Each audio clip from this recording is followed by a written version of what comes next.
Senior صحافی اور تجزیہ نگار رؤف کلاسرا کے مطابق یہ بات طے ہے کہ نواز شریف اور شہباز شریف الگ الگ مزاج کے انسان اور سیاستدان ہیں۔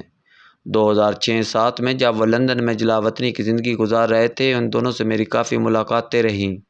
جب پہلی دفعہ نواز شریف کے ترجمان نادر چودھری نے ڈیوک اسٹریٹ دفتر میں ان سے ملاقات کرائی تو اس ملاقات میں شہباز شریف بھی موجود تھے۔ اس سے پہلے میں نواز شریف سے جنوری 2005 میں جدہ میں بھی ملاقات کر چکا تھا۔ لندن میں ہونے والی ملاقات میں نواز شریف پاکستان کے حالات جاننے کے خواہاں تھے کہ پرویز مشرف کے دور اقتدار میں پاکستان میں کیا چل رہا ہے۔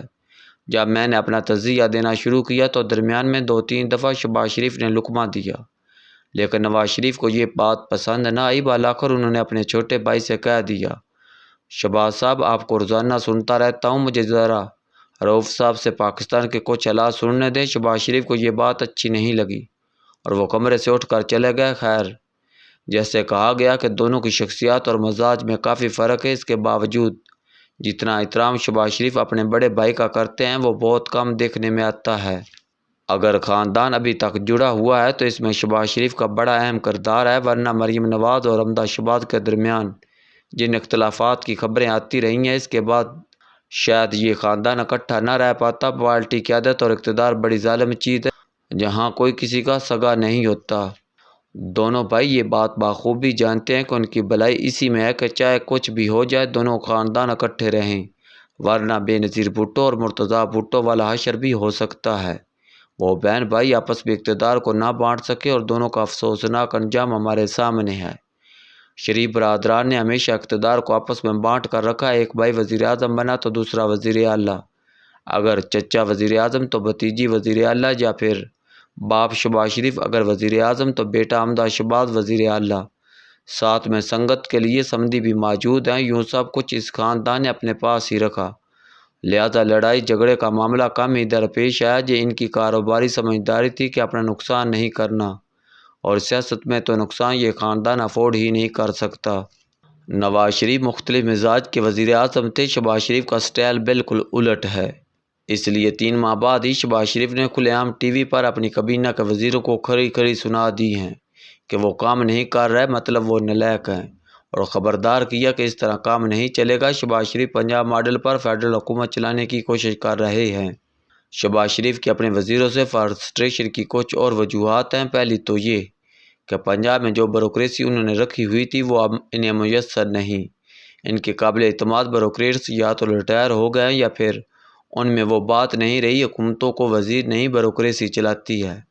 وزیر اعظم خود سے پرفارم نہیں کرتا، سب معاملات اس کا پرنسپل سیکرٹری چلاتا ہے۔ جیسے امریکہ میں امریکی صدر کو اس کا چیف آف سٹاف چلاتا ہے، اس لیے ہر سمجھدار وزیر اعظم کی پہلی کوشش ہوتی ہے کہ وہ اپنا پرنسپل سیکرٹری قابل رکھے، ایماندار نہیں۔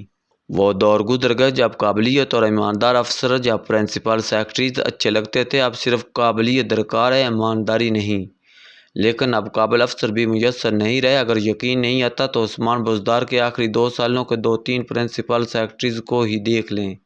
ایک کے بارے میں تو خواجہ آصف نے قومی اسمبلی کے فلور پر کہا تھا کہ اس نے 2 بیٹیوں کی شادی پر 2 ارب روپے سلامی اکٹھی کر لی تھی۔ 2 ارب اکٹھا کرنے کے بعد وہ گریڈ 22 میں فیڈرل سیکرٹری بھی لگ گیا تھا۔ اب تو خیر بیوروکریٹس کی وہ کلاس بھی نہیں رہی، اب تو ایوریج سے بھی نیچے کی لاٹ آ گئی ہے۔ بعض فیڈرل سیکرٹریز مل کر لگتا ہے کہ وزارت کا کلرک ترقی کر کے سسٹم کی مہربانی کی وجہ سے فیڈرل سیکرٹری لگ گیا ہے، اس لیے اب شہباز شریف کو کام کرنے والے وزیر درکار ہیں۔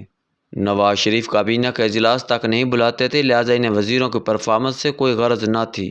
کابینہ کے اجلاس تو رہے ایک طرف، نواز شریف ایک سال تک قومی اسمبلی اور سینٹ کے اجلاس میں بھی نہیں جاتے تھے۔ ان کی حکومت اسحاق ڈار چلاتے تھے۔ یوں تو نواز شریف کو کبھی اپنے وزیروں سے کوئی شکایت پیدا نہ ہوئی، نہ انہوں نے کبھی کابینہ اجلاسوں سے شہباز شریف کی طرح طویل خطاب کر کے کابینہ پر رعب جاڑنے کی کوشش کی۔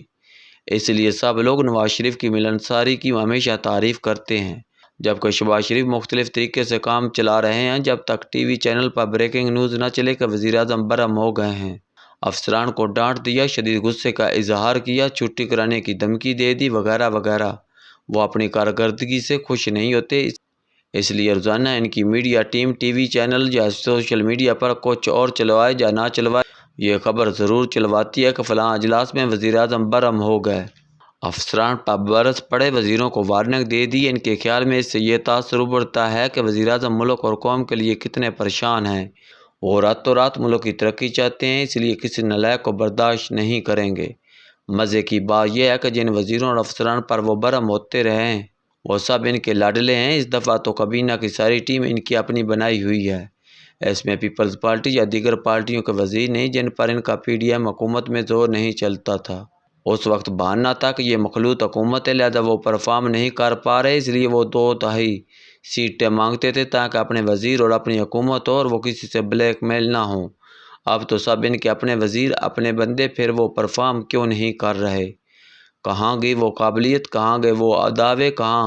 ہم تجربہ کار ہیں۔ عمران خان کے خلاف ان کا سب سے بڑا نعرہ یہی تھا کہ وہ ناتجربہ کار ہیں، ملک کو ڈبو دے گا، اسے کیا پتہ کہ ملک کیسے چلانا ہے، کیونکہ اس نے تو کبھی زندگی میں ایک یونین کونسل تک نہیں چلائی، نہ ہاؤس کی پارلیمانی کمیٹی۔ اسی لیے اس وقت کہا جاتا تھا کہ حکومت نواز شریف کی تجربہ کار ٹیم کو دیں۔ جب عمران خان اپنے دور حکومت میں عوامی توقعات پر پورا نہیں اتر رہے تھے اور مسائل بڑھ رہے تھے تو اس وقت بڑے فخر سے نواز لیگ کہتی تھی کہ ہم نہ کہتے تھے کہ یہ ناتجربہ کار ملک کو ڈبو دے گی۔ آخرکار باجوہ صاحب مان گئے کہ تجربہ کاروں کو ہی واپس لایا جائے۔ جوں اناری سے جان چھڑا کر تجربہ کار سیاسی مستری لائے گئے۔